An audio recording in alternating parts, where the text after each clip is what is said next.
L'Assemblée va maintenant entendre l'allocution de Son Excellence, M. Brice Clotaire Oligui Nguema, président de transition et chef d'État de la République gabonaise. Je prie le protocole de bien vouloir accompagner Son Excellence et je l'invite à prendre la parole devant l'Assemblée.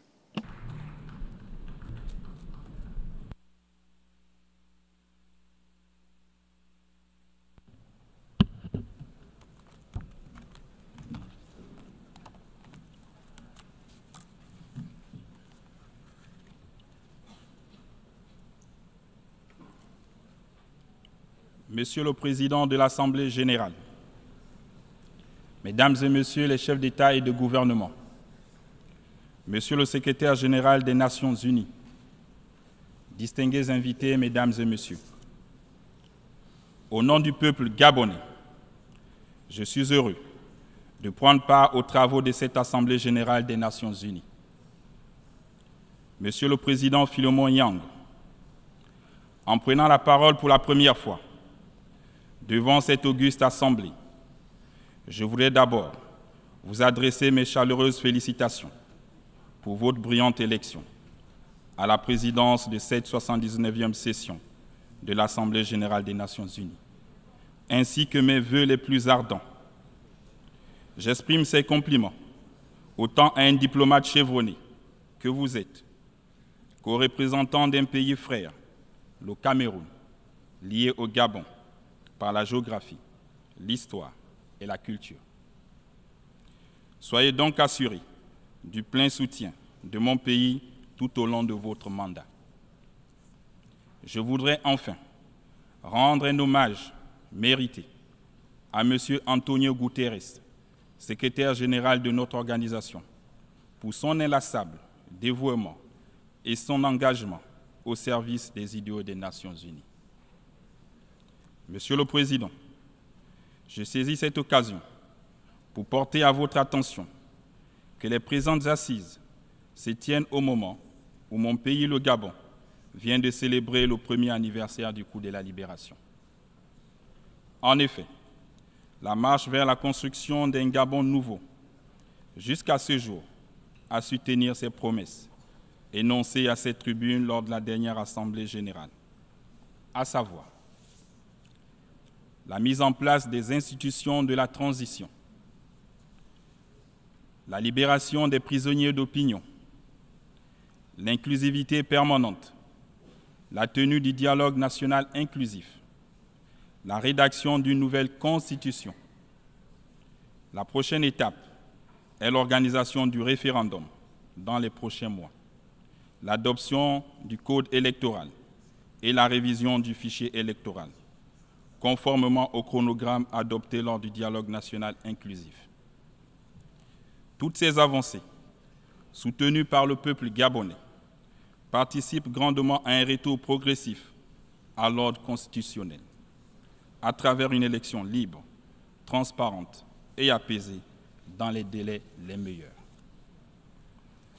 Outre les points sus évoqués, des réformes significatives ont été engagées dans les secteurs qui touchent directement au développement humain.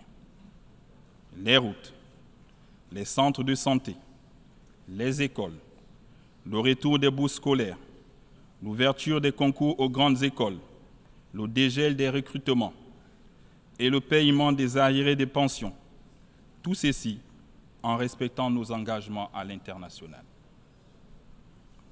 C'est pour moi l'occasion de remercier l'ensemble des partenaires, les pays amis et les bailleurs de fonds, nationaux et internationaux, qui nous accompagnent dans ce processus de la transition, en dépit des difficultés qui le caractérisent.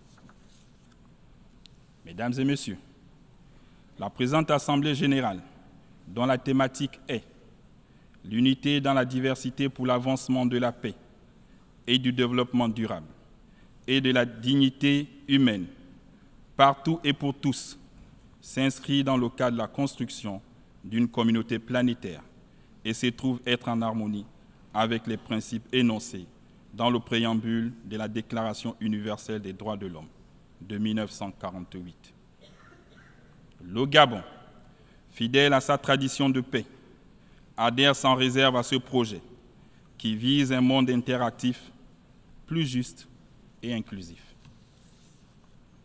Au lendemain du coup de la libération du 30 août 2023, qui s'est réalisé sans effusion de sang, nous avons prôné pour la préservation de la paix et de l'unité nationale, en faisant appel à toutes les forces vives de la nation, quelles que soient leurs origines, leurs croyances ou leur statut social, dans les efforts visant à construire un Gabon plus équitable et plus prospère.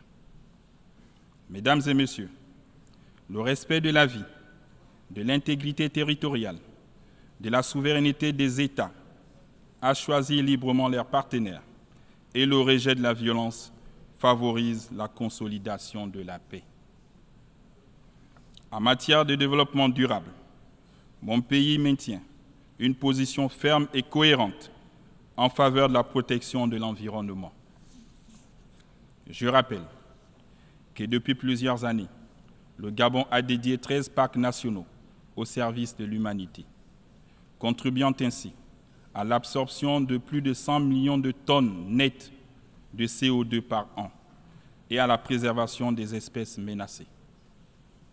Néanmoins, il ne saurait être question de faire passer les attentes de nos populations, encore tournées vers la satisfaction des besoins élémentaires, au second plan. C'est pourquoi cette tribune est l'occasion de rappeler, une fois de plus, aux nations industrialisées la nécessité de véritablement respecter leurs engagements, en soutenant les pays qui abritent le plus grand réservoir de carbone au monde. Monsieur le Président, sur la question sécuritaire, comme beaucoup d'entre nous, je crois qu'il est urgent d'apporter des réponses appropriées aux innombrables situations de conflit qui perdurent dans le monde, singulièrement en Afrique. Je tiens à saluer, une fois de plus, l'adoption par le Conseil de sécurité, le 21 décembre 2023, de la résolution 2719 sur le financement des opérations de soutien à la paix, dirigée par l'Union africaine. Conforme au nouvel agenda pour la paix du secrétaire général des Nations unies, cette résolution, conjointement présentée par le Gabon, le Ghana et le Mozambique, est aujourd'hui un élément crucial de l'architecture de la paix et de la sécurité internationale. Sa mise en œuvre est un impératif catégorique. C'est le lieu pour moi d'appuyer les efforts du secrétaire général des Nations unies visant à prévenir une solution politique réaliste, pragmatique et durable sur le Sahara marocain. Je voudrais également me réjouir de l'annonce officielle par les États-Unis d'Amérique de leur soutien à l'admission de 2 États africains comme membres permanents du Conseil de sécurité. Cependant, l'Afrique attend une adhésion plus large des autres membres permanents du Conseil de sécurité à cette initiative. En même temps, l'accès au droit de veto des membres africains. Ceci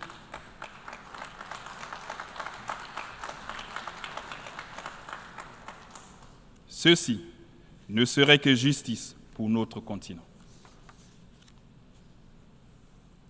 Au-delà du continent africain, je voudrais nous inviter à ne pas détourner les yeux de Gaza. Il est plus que jamais temps que s'installe la paix définitive en vue de la coexistence harmonieuse des 2 États, palestiniens et israéliens.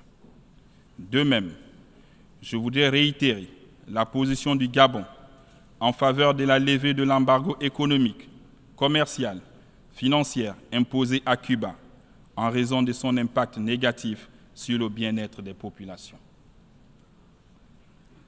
Monsieur le Président, Mesdames et Messieurs, comme le disait le président Félix Houphouët-Boigny, la paix n'est pas un simple mot, mais un comportement, un véritable état d'esprit. Cette aspiration légitime des peuples est un idéal. Il recommande que les pays développés qui ont une expérience dans la résolution des conflits partagent avec les autres États leur savoir-faire pour un monde plus juste et plus équilibré. L'unité dans la diversité pour l'avancement de la paix, du développement durable et de la dignité humaine, partout et pour tous, est à mon sens l'aboutissement d'une véritable société de dialogue, de tolérance et de respect de l'autre. Ceci devrait nous aider à construire un monde de paix où le développement serait adopté aux besoins de tous et de tous les peuples.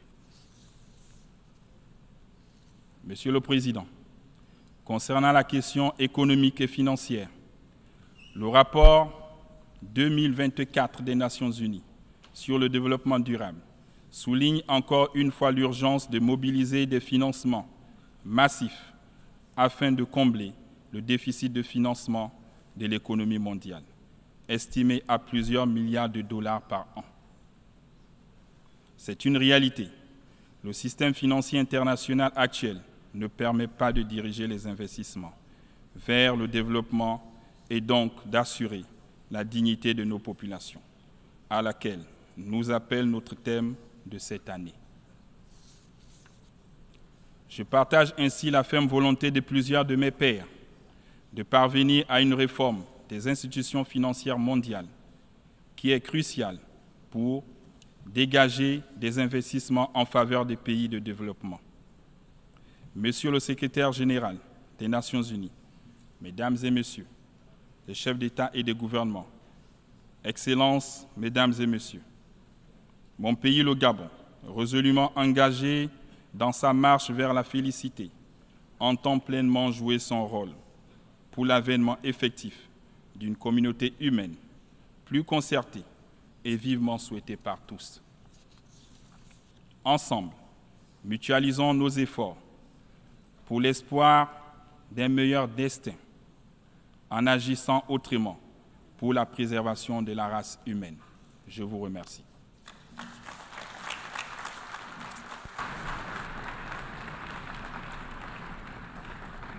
En nombre de l'Assemblée, Au nom de l'Assemblée, je remercie Son Excellence le Président de transition et chef d'État de la République gabonaise.